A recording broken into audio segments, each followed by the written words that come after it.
Mainit na usapin ngayon ang paglantad ni Vice Presidente Sara Duterte sa di umano'y pagtataksil ni Pangulong Kuting Jr. sa bayan.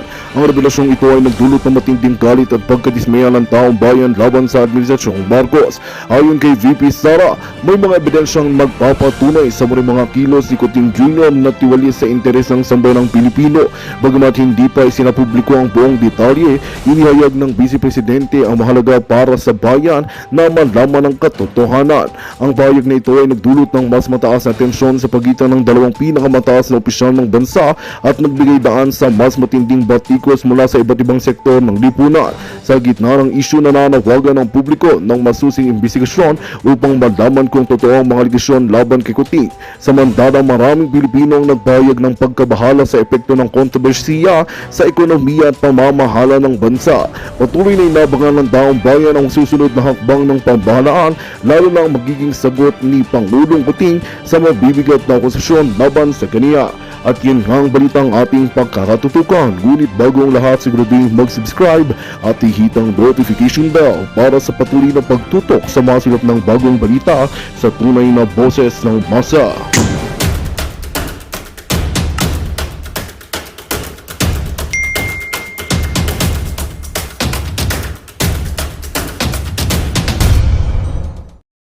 Gumawa din sila ng party list representative eh. Sabi ni Ma'am Regina, party list talaga ang dapat sinasala. Uy, huwag niyong kakalimutan yung mga district representatives. Tingnan niyo nga yung mga at saka yung mga senador. Tingnan niyo nga, mayroon tayong committee on silence dyan. Meron tayo committee on late movers. Meron nga tayo dyan yung mga yung mga, senador pala siya ngayon. Hindi ko nakikita. Kilatisin din naman natin lahat. Talagang hawak na ng admin ang media, may kumakalat sa TikTok, may binitay na OFW sa Kuwait. Oo nga daw, dinig ko nga yun, pero hindi yan ni-report ng mainstream. So I was wondering, meron ba dito sa mga OFWs na alam nila yung kwento? Kasi mamaya i-report natin to or pag-usapan natin to, sasabihin nila fake news kasi wala sa mainstream. Alam niyo ba yun?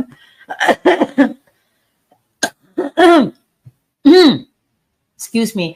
Yan yung advokasya ni Maria Ressa na kung wala yan sa mainstream, hindi yan totoo. Mainstream ang magde-determine kung ano yung totoo, yung facts talaga o hindi, kung hindi siya facts. Yan ang restrictions on free speech. Kasi wala naman nakalagay sa ligang batas na kailangan tama ka to exercise your right to free speech. Kasi paano yung mga fiction writers? Paano yung mga gossip columnists? Kung mali to the point of libel, o di sige, mag-file kayo ng libel case. Pero otherwise, kung may mali, the best answer to misinformation is more information.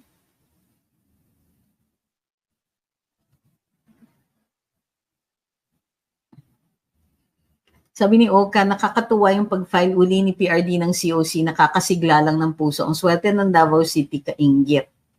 Actually, hindi nga ako naiinggit sa Davao City, but I'm very, very, very glad na andyan si PRD, he's running for mayor. And for me, basta pag mayor siya, para sa akin, yan yung hope eh. Kahit naging parang isla na ang Davao, napapaligiran na ng mga kalaban, napapaligiran na ng mga admin, whatever, at chuchu dyan. At parang dito sa Metro Manila, napapaligiran na tayo sila. Tignan natin kung after 2025, pro-admin pa rin kayo dahil after that, the equation changes. Rising star na uli si VP Inday. They will try to take her down. They will try to impeach her. But I'm very, very sure not only will she survive, but there will be people who will live to rue the day. Pagsisisihan nila ito.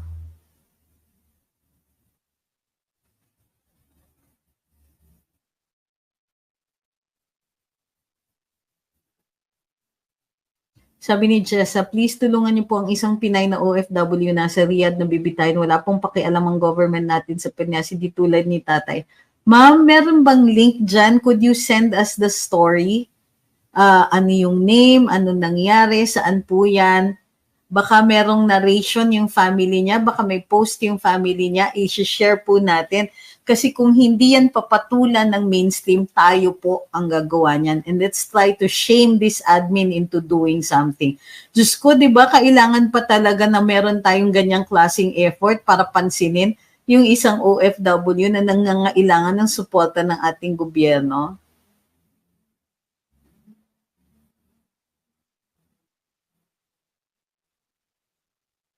Ngek, I disagree. Sabi ni Ma'am Presi, may vlogger na nagsabi dahil di daw kaya ng mga anak si Nograles kaya si FPRD daw ang tatakbo kahit na retired na dapat siya. Kaya nga 'di ba ma'am, yung discussion natin kagabi, it isn't about that. Diyos ko, pitik lang yan. Ano ba naman yung mga Nograles? Ay, wala naman akong away with them personally and I don't mind them as people. Pero itong sa politika, sorry, hindi ko sila susuportahan. And I really don't think, sa Davao pa talaga, tatay nga nila no match kay PRD. Sila pa kaya. Although, I understand, gagamit sila ng pera dahil sinusuportahan talaga sila ni House Speaker. Sure na sure tayo dyan. And yung suporta, hindi lang moral support, diba? Kaban-kaban na support.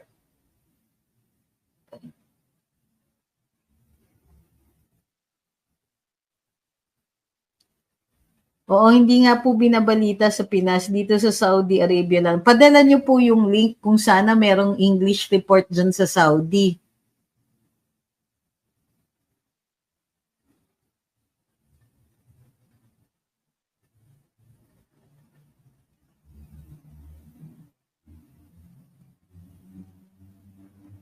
Presi Collado says, I know po, actually nag-unfollow na ako sa kanya kasi he is pro-Marcos. Sino po itong pro-Marcos na ito? Nograles is nothing in Davao City, sabi ni Rayo Carlos. Since the 90s hanggang district rep lang sila, not in executive branch in Davao. Sabi ni pangarap ni Kuya, di gaya ni PRD, pinakita talaga halaga ng mamamayan.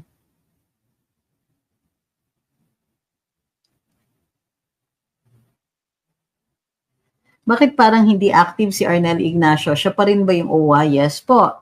Dapat nakamonitor sila sa mga victim na ganyan sa Saudi. I don't think sa OWA ang may jurisdiction yan. DFA na po yan. Kaya lang tila busy yung DFA natin, parating nasa Amerika. Jody Alma Abines, alam nyo, simula nung nawala si Ma'am Toots Ople, ganyan na yung problema natin. Totoo po, attorney, di nga manalo yung tatay niya, tapos akala mo malakas sa Davao, ang yabang ni tatay, digong pa rin. Yun. The Cooking Dad, uy, tagal na kita, long time no hear. Kaya kayang talunin ng Nograles si Baste, kasi maraming dismayado sa work ni Baste, malayo kay PRD and Sara, plus may paayuda pa non-stop. Parang hindi. Talaga? Of course, hindi ako taga dyan. Nandyan ba kayo sa Davao? Yung mga taga Davao, I really would like to hear from you. Tatay Strauss Fernandez says, if I were running versus any one of the congressional representatives who abused VPISD, I'd endeavor to have my picture taken with her, raising my hand for my campaign tarps. Sabi ni IM Nograles, sino yung mga yon?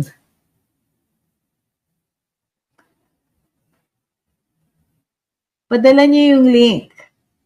Sabi ni Nax, nasa Kuwait City News 2 days ago. Ma'am Raquel says, CSC nga, tulog po mga cases. Ay, kawawa mga nag-file ng cases at walang work kahit more than 2 years na, no to Nograles. Sabi ni Marcos, resign movement. Di naman masyadong halata. I'm here, taga Davao City, malapit lang bahay ni Tatay Digong sa amin, attorney. So, mahina ba daw si Baste? Kay Carlo Nograles. Sabi ni Fading ba? Fading? Sa basketball court ko lang nakita ang name ng Nograles. Ni-remove ng TikTok ang link. Doon po sa kabila. Sabi ni Eric, tama ba yung pag-pronounce ko mong pangalan? Grabe. Davao here, Nograles, wale. Sabi ni Oxygen, Mr. Cheer. Ilo-ilo ako pero kitang-kita ko kung paano mag-work ang Duterte besides dyan nag-seminar LGU namin sa Davao. Sabi ni Iba Brap, and na-implement talaga ang mga policies. O, ayan. Ma'am Presi says, yes, attorney, I know, kaya nag-unfollow na ako sa kanya. Sinong kanya? Kasi pro-Marcos po siya. Lagi ina-atake mga Duterte at pinagtatanggol Marcos admin. Sino po yun? Hindi ko alam. Pinag-usapan ba tayong vlogger? Wala kasing pangalan eh. Sabi ni Rob Chi, before I used to hate party list until Kong Marcoleta and Kong Herrera are there plus your explanations. Balik natin dun sa dati na dapat marginalized sectors.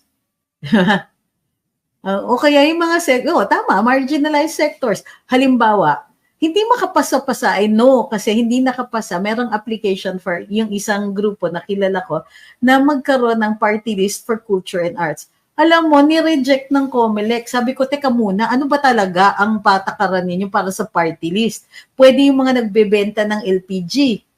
Pwede ang mga security guards. Pero yung mga, let's say, anak ng meskit, hindi pwede. Yung mga mga cultural workers, hindi pwede. Bakit? Hindi ba sila marginalized? Hindi ba special interest groups? Hindi ba dapat pinoprotektahan natin sila? Kasi bunga na nga sila nga po ang ang magdadala sa atin ng magtutulong mag-evolve ng national identity.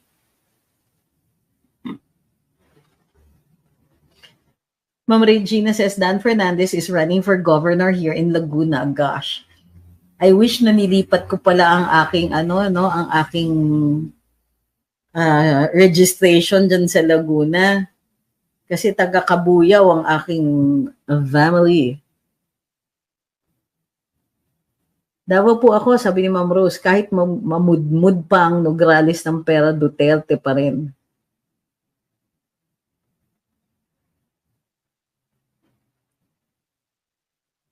Rhea Talha says, simula nung wala na si PRD talaga, wala na kaming mga OFW, kahit mga uwa dito, pinipili nila mga help nila. Hindi tulad noon na marespeto at pahalaga sa OFW sa panahon ni Tatay Digong. Why not what, Regina? Why not? Bakit ni-reject yung Culture and Arts Party list? Hindi daw pasok. Yun lang. Didn't even explain.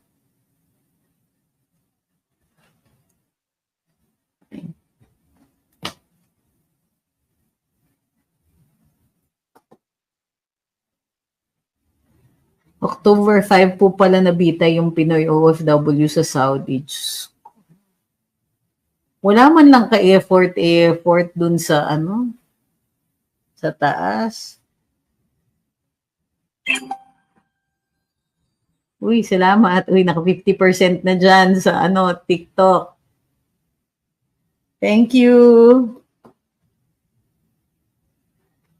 Stephen says, from Davao City po, Baste is a different Duterte. He has made a name on his own. He's not like his father nor his sister VP Inday, pero he's done good for Davao City. He brought the city government services to the local barangays, especially the remote areas. Thank you for that explanation.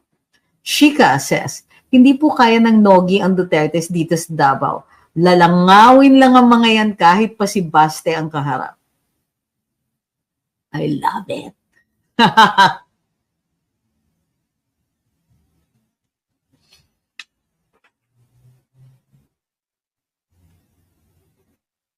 Thank you, Ma'am Bicolana.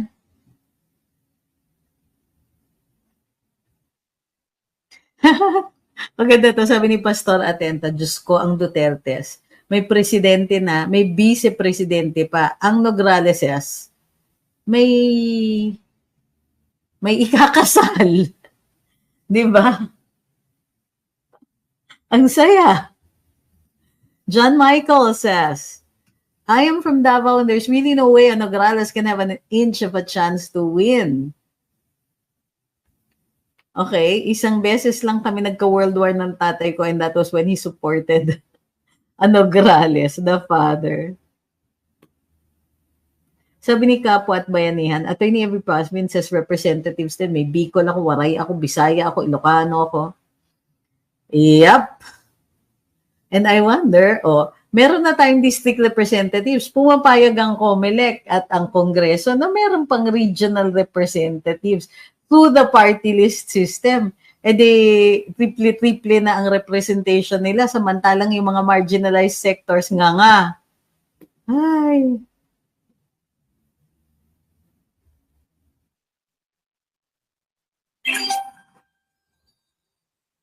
Uy, subscription goal, thank you.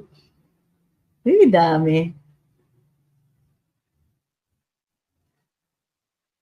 Sabi ni Ed Ray Washington, ikakasal na rito kada po. Grabe naman kayo.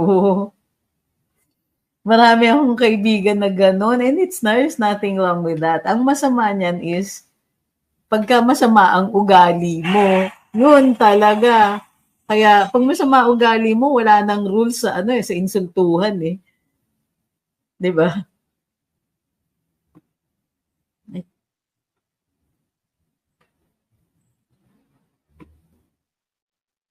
Uy, maraming salamat. Ang dami na naman nagpapadala dito.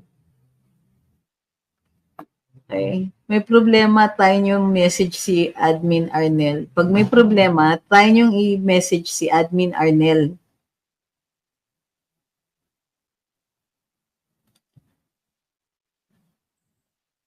Sabi ni Atine, nakinig ako kay Ted Filon interview sa vendors party list. Puro mga may contract sa DPWH member. 800K daw ginastos para magpa-accredit ba yun sa COMELEC?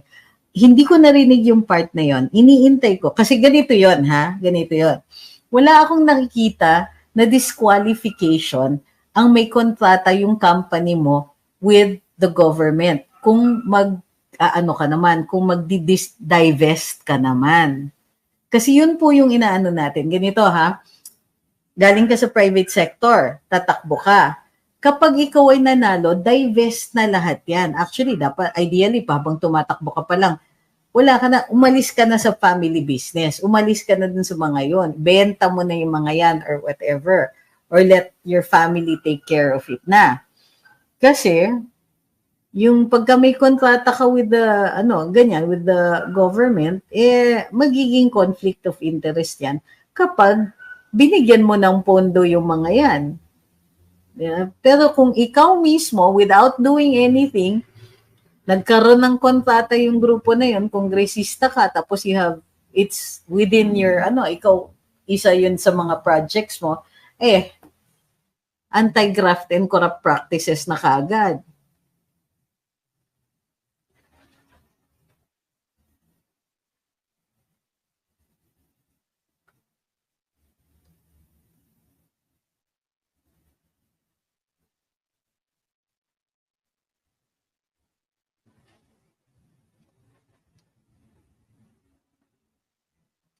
Sabi ni Atchako Soron, sa Nograles, I like Attorney Carlo Nograles. Bait niya, kaso disappointed ako nung bumaliktad sila.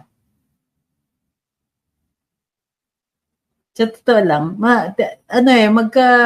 tama, I've met Carlo. I've actually even met Migs. And yung isa pang brother nila. God, I keep forgetting. Coco. Okay naman sila. They're friendly. Pero yun nga, hindi ako agree sa politics nila.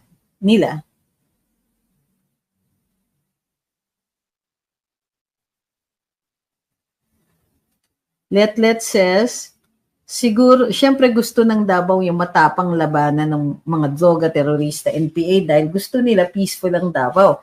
Yung Nograles ba anong tapang ng mga yan para mapanatili nilang safe ang Davao? Yan dyan talaga. Dyan talaga magkakatalo-talo.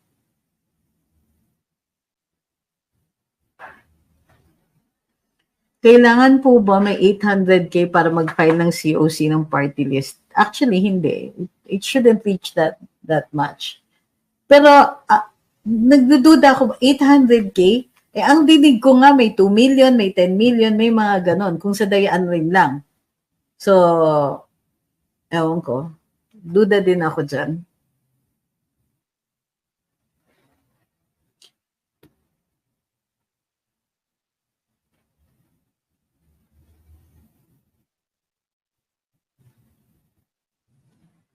Okay.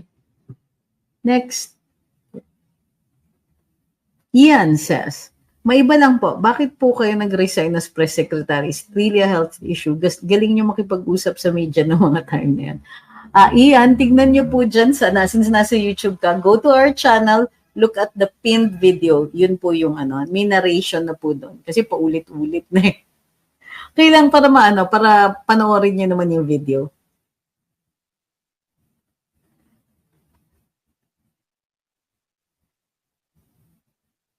Ma'am, ay.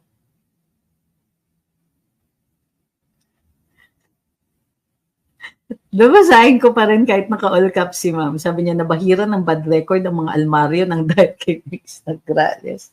Grabe si ma'am. Tama, sabi ni Paul Manuel, yung ibang party list masyadong inaabuso ang sistema para sa sariling interes. I agree, lalo na yung ginagamit ng mga pamilya dyan. Diba? Yung mga, ano bang ginawa ninyo? Ginagamit nyo lang yung party list para parati kayong merong nasa gobyerno.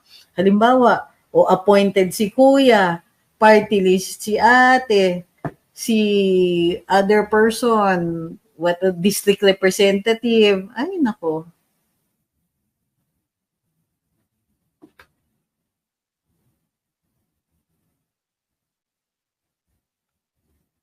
Banagatlutan. Grabe sa pangalan. Sabi niya, kahit ibigay ni Tamba ang kalahati ng budget ng buong Pilipinas sa Davao, hindi ipagkakanuno ng mga taga Davao ang Duterte over the money.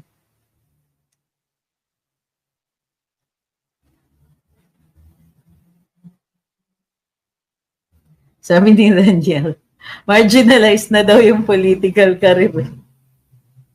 Ang sutil nyo, grabe. Sabi ni No to Cybercriminals, agree ako about Almario. Kakilala ko po yung father ni Chino, si former Kong Joel Mayo Almario.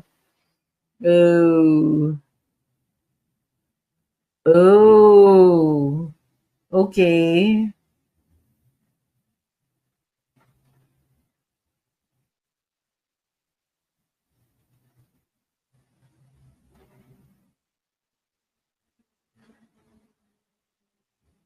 Mang Islao says, Davaoenos would rather vote for De Guzman rather than Nograles.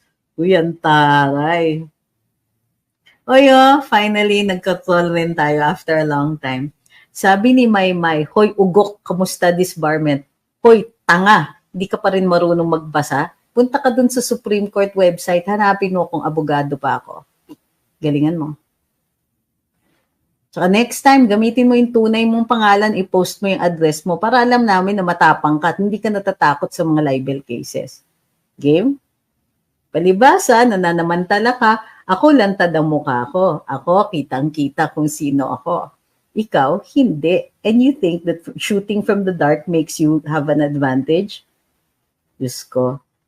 If I had 10 middle fingers, I'd be waving at you with 2 hands.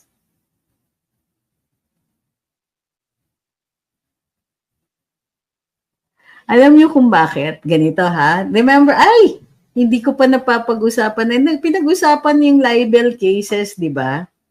Anong kailangan para makaklaim ka na ni libel ka? So, kunwari, may pumasok doon sa feed ko. Ito, sa comment section. Tapos, insulto ako, balahurain ako.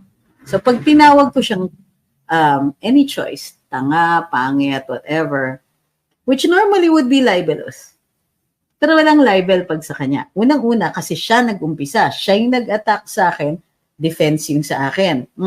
Okay, point 1. Point number 2, gagamit ka ng fake name. Gagamit ka ng fake face. So even if I call you all these balahura terms, hindi naman talaga ka natatamaan dahil fake yung account mo. Whereas ako, pag tinawag mo ng ganyan, kitang-kita na ako yung pinasabing gano'n. Identifiable. So, between you and me, pag ako ang nag-claim na ako yung victim at pahanap kita, tingnan natin kung sino sa ating dalawa ang iiyak. So, mas swerte ka na hindi kita papatulan in the sense na pupuntahan ko pa ang NBI para hanapin ka. Unless sipagin ako. After all, I do have 1 year to find you. nasa FYP kita. Ano yung FYP? Iyak ka na lang dyan, nasa FYP kita. What is an FYP? FYP? Sabi ni Maymay, iyak ka na lang dyan, nasa FYP kita.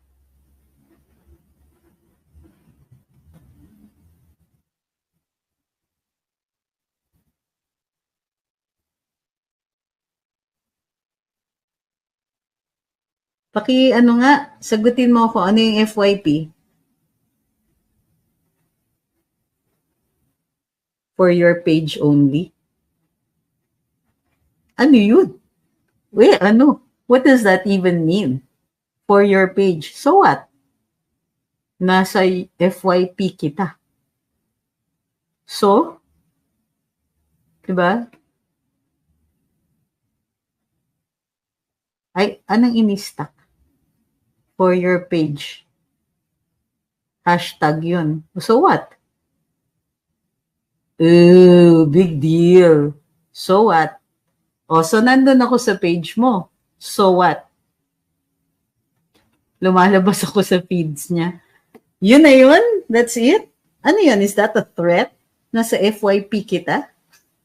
Well, are you trying to explain why you're even here? Darling, huwag na tayong maglukuhan. You took the opportunity to actually post a comment on my page, thus affecting the algorithm and taking the opportunity. Kumbaga, this is not an opportunistic post. That was not an opportunistic post. Merong kampuntirya. Sus! Kaya kailangan mo pa palang sabihin yun. Sabihin mo sa operator mo ang panis nila. Palibasa, walang abogado sa team nila.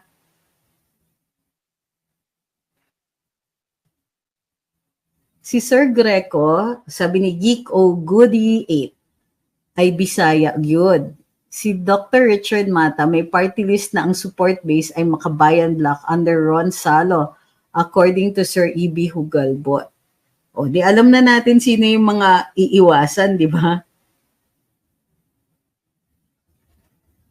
Sabi ni G-Raksha, naka-follow yata siya sa'yo. Alam nyo, hindi nga yan to, fan yan. Papapansin. Monica Yolanda Daday says, kaya na-delay news sa Saudi binitay dahil busy ang government sa election campaign. My gosh, is that a reason? Wow.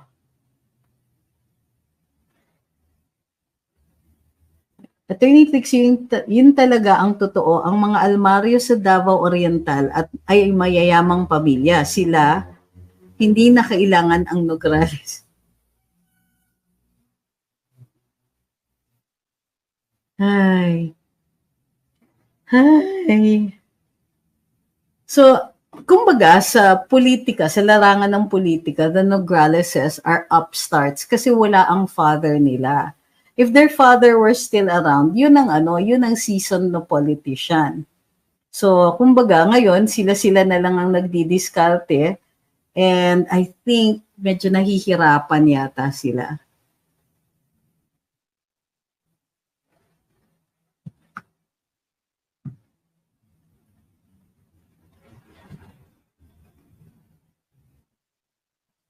Sabi ni Ma'am Maria Luisa Disenlieva, nag-focus talaga sila sa Davao. For what?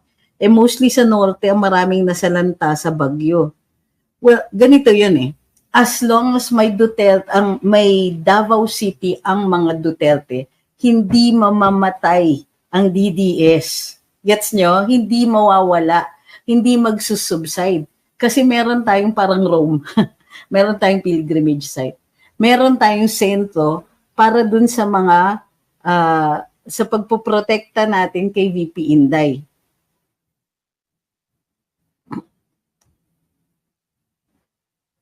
Sabi ni Riot, mga Nograles nagpauso ng lapida sa project nila. Totoo?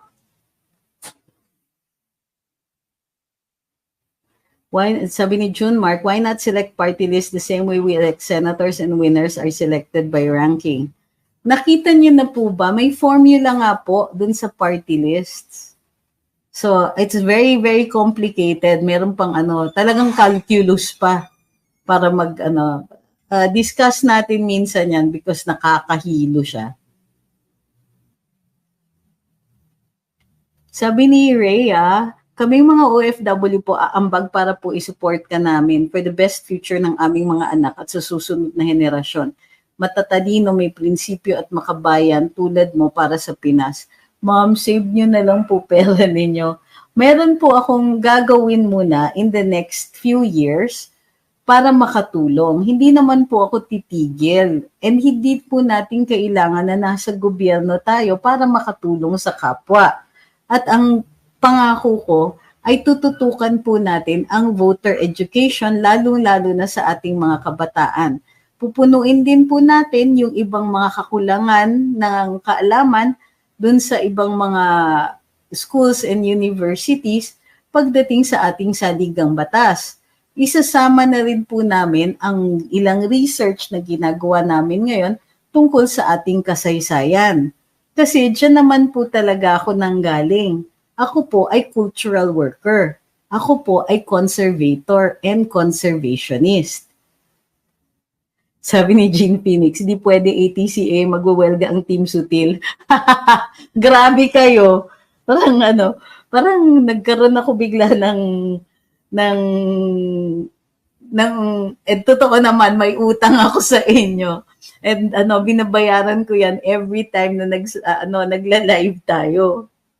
Sana kung nasa senator ka para maayos mo mga PWDs, kawawa naman sila. Totoo po yan. Yan ang isa po rin gustong tutukan ng pansin. Hindi lang po, kasi pagdating sa PWDs, puro, hindi pa nga natin makumple-kumpleto yung mga access. Yung mga tipong bibigyan mo ng wheelchair access pero yung napakatarik, Tapos yung mga elevators na para sa sa PWDs at saka para sa seniors, doon sa mga LRT and other stations and so on, parating sira. Hindi lang yun. Yung mga structures na nagbabara ng mga sidewalks, yung sidewalks natin na hindi naman siya walkable na nga, much less accessible sa wheelchairs. Yung mga ganun ba? Ay. Ewan.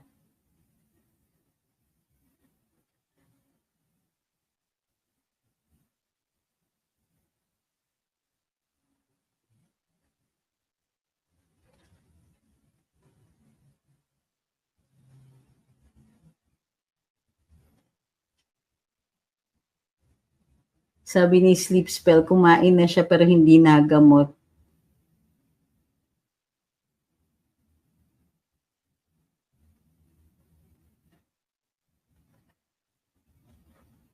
So, sadali, tinitignan ko if I've missed anything.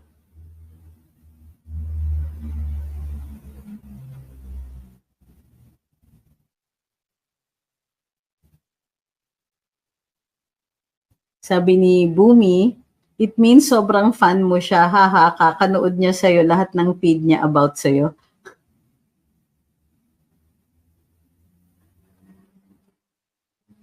Oh.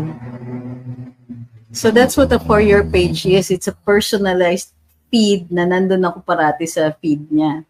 Sus Mariosep. Hindi na nga fan ng tawag dyan eh. It's called obsession.